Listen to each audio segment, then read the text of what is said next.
आज हम डिस्कस करने वाले हैं हिटलर्स राइज टू पावर यानी टॉपिक 2 ये हमारा है। क्लास नंबर 2 है और हिटलर और नाजिज़्म चैप्टर है 9th क्लास का। इम्पॉर्टेंट चैप्टर है। इसमें जो सबसे इम्पॉर्टेंट टॉपिक है वो हिटलर राइज टू पावर है, यानी हिटलर पे क्वेश्चन आता है कैसे वो राइज़ करता है जर्मनी में।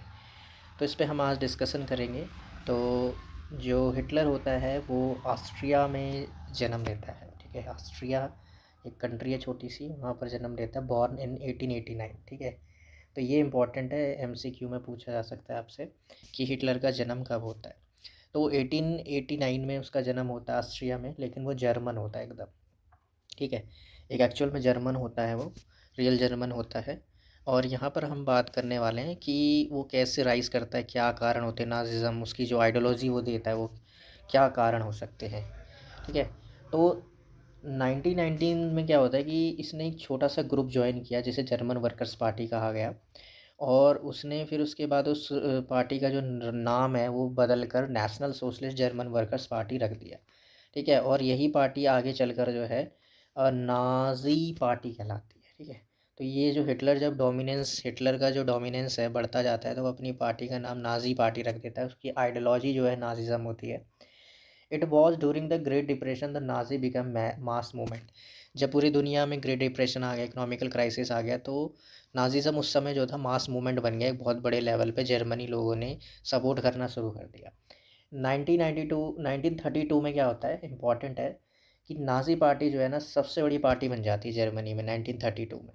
शायद 37% वोट मिलते हैं उसे।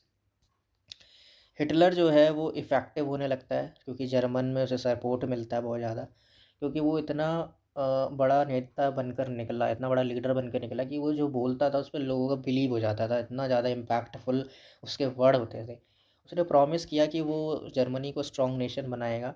ही also promise to undo the justice और injustice of the Versailles treaty, जो फर्स्ट वर्ल्ड वॉर के बाद वर्साइल ट्रीटी जर्मनी पे थोपी गई थी, इम्पोज की गई थी। उसके तहत जर्मनी को बहुत सारा कंपनसेशन देना पड़ा था और उसकी जो डिग्निटी थी वो भी खो गई थी, बहुत ज़्यादा इंसल्ट की गई जर्मनी को। इसका रिवेंज वो लेना चाहता था और जर्मन जो लोग थे वो हिटलर की बातों में आ जाते हैं और हिटलर की बातों को सपोर्ट करते हैं, उसकी आइडियोलॉजी को सपोर्ट करते हैं जो उसने जर्मनी को दी। ही प्रॉमिस एम्प्लॉयमेंट, मतलब बहुत ज़्यादा बेरोज़गारी थी यूथ के पास, तो यूथ को रोज़गार देने की, एम्प्लॉयमेंट देने की बात करता है। He promise to weed out all the foreign influence. वो जो फॉरेन जो पॉलिसी बनाता था, जो फॉरेन जो कूटनीति डिप्लोमेसी बनाता था, वो ज़्यादा सक्सेसफुल होती जा रही थी और जो जर्मन लोग था उनका बिलीव जो था वो हिटलर पर बढ़ता जा रहा था। उसके बाद अगर हम बात करें कुछ और चीज़ों की, तो उसका जो रेड बैनर था उसमें स्वास्तिक बना हुआ था और Nazi salute, ritualized round of the applause. ठीक है, ये उसके थोड़े सिंबल्स थे। उसके जो जो फ्लैग था रेड कलर का, उसमें स्वास्तिक बना हुआ था। और ये जो था इसके बाद जो है हम बात करते हैं the destruction of the democracy. जैसे ही हिटलर जो है चांसलर बनता है जर्मनी का, तो प्रेसिडेंट जो हिंडनबर्ग होते हैं उस समय वहाँ के, और 30 जनवरी को क्या होता है 1933 में प्रेसिडेंट हिंडनबर्ग ऑफर करते हैं चांसलरशिप कि जो हिटलर है वो चांसलर बने। वो बन जाता है और फायर डिक्री जो है वो लेकर आता है 28 फरवरी को, 28 फरवरी 1933 को। और जो लोगों की सिविल राइट्स होते हैं, फ्रीडम ऑफ स्पीच, बोलने की जो आज़ादी होती है, जो राइट्स होते हैं, प्रेस के जो राइट्स होते हैं, वो सारे छीन लेता है। जो वाइमर कॉन्स्टिट्यूशन होता है, जर्मनी का कॉन्स्टिट्यूशन होता है, वो सारा का सारा जो है उसे हटा दिया जाता है हिटलर के द्वारा और अपना कॉन्स्टिट्यूशन बनाता है।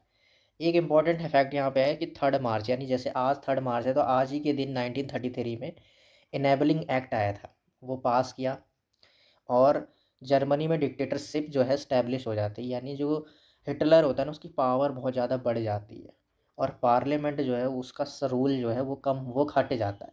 तो अब जो हिटलर करेगा वही होगा कंट्री में, इनेबलिंग एक्ट ये कहता है। रिकंस्ट्रक्शन की अगर हम बात करें, तो हिटलर जो है वो कहीं ना कहीं अपने धीरे धीरे सक्सेसफुल होता है और दुनिया भर में जो है उसका जो है टेरर बढ़ता जाता है, क्योंकि आसपास वो यूरोप में बहुत सारे कंट्रीज़ को अपने में मिला लेता है। जैसे 1940s में वो जर्मनी, इटली, जापान जो है एक साथ ट्रीटी करते हैं और वो पावरफुल होने लग जाता है। और उसके बाद कई जो, जैसे मान लो उसने कई एरियाज़ को लूट लिया उसने, और ऑस्ट्रिया जर्मनी को भी अपने साथ ऑस्ट्रिया को अपने साथ मिला लिया। एक स्लोगन उसने दिया था हिटलर ने, one people one empire and one leader, इस पे ध्यान देना। और 1936 में उसने राइनलैंड को अपने में शामिल कर लिया था, रियो ऑक्युपाइड कर लिया था। ठीक है। सेकेंड वर्ल्ड वॉर जो है स्टार्ट होता है, और सेकेंड वर्ल्ड वॉर जब स्टार्ट होता है तो यूएसए तो उसमें नहीं होता, लेकिन जब जर्मनी जब तक लड़ रहा था तो बहुत ज़्यादा पावरफुल होता जा रहा था। यूएसएसआर यानी रूस पर उसने अटैक कर दिया था।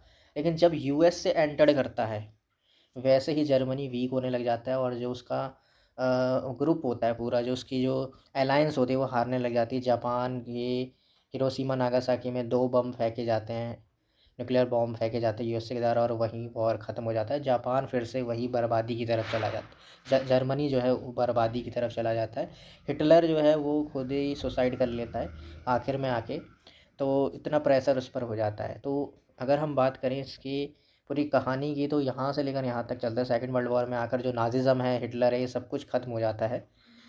और अगर हम कुछ की टर्म्स की बात करें तो गेस्टापो क्या था उस पर हम बात करते हैं। जो गेस्टापो है वो है सीक्रेट स्टेट पुलिस इन नाजी जर्मनी। जर्मनी में सीक्रेट स्टेट पुलिस का नाम गेस्टापो था। फिर उसके बाद अगर हम बात करें हिंडनबर्ग जो था वो प्रेसिडेंट था जर्मनी का 1925 में, जब हिटलर जो है वो एक लीडर बनकर उभरता है। तो हिंडनबर्ग उस समय वहाँ के प्रेसिडेंट थे। और हिटलर जो है वो एक पावरफुल लीडर बन के उभरता है, और नाजी पार्टी उनकी होती है, और 1933 में वो चांसलर बनते हैं। ये इंपॉर्टेंट क्वेश्चन एमसीक्यू के लिए। अगर हम कुछ इंपॉर्टेंट डेट्स की बात करें जो एग्ज़ाम में पूछ ली जाती है, जैसे 1933 में क्या हुआ, तो हिटलर चांसलर बन गया, और Hitler become a president of Germany 1934। और राइनलैंड पर उसने कब्जा कब करा, 1936 में। उसके बाद जो है जर्मनी और ऑस्ट्रिया जो है हिटलर उनको इंटीग्रेशन कर देता है, मतलब ऑस्ट्रिया को जर्मनी में मिला देता है 1938 में। और जर्मनी जो है वो पोलैंड पर अटैक करता है 1939 में, और यहीं से सेकंड वर्ल्ड वॉर स्टार्ट होता है। इसके बाद आता है जो ट्रीटी होती है जर्मनी और इटली जापान के बीच 1940s में होती है। उसके बाद जो है 1940 से 44 के बीच जूइश जो लोग होते हैं जो यहूदी लोग हैं, उन पर ज़्यादा अत्याचार शुरू कर दिए जाते हैं हिटलर के द्वारा। वो 1940 से लेकर 44 के बीच किए जाते हैं। तो जर्मनी में ज्यूस लोग जो यहूदी लोग होते हैं उन्हें मारा जाता है, बहुत ज़्यादा उन पर अत्याचार होते हैं, सप्रेस किया जाता है उन्हें। और जून 1941 में जर्मनी यूएसएसआर पर अटैक कर देता है। 1945 में हिटलर जो है सुसाइड कर लेता है गन शॉट इन बर्लिन में, खुद ही को गोली से उड़ा देता है वो, क्योंकि उसे पता है कि अब हार सामने है। ठीक है। तो ये रहा हमारे आज का जो टॉपिक है। अगर हम नेक्स्ट पार्ट में हम इसी पार्ट के क्वेश्चन आंसर पर डिस्कस करेंगे। तो तब तक के लिए मिलते हैं अगली वीडियो में।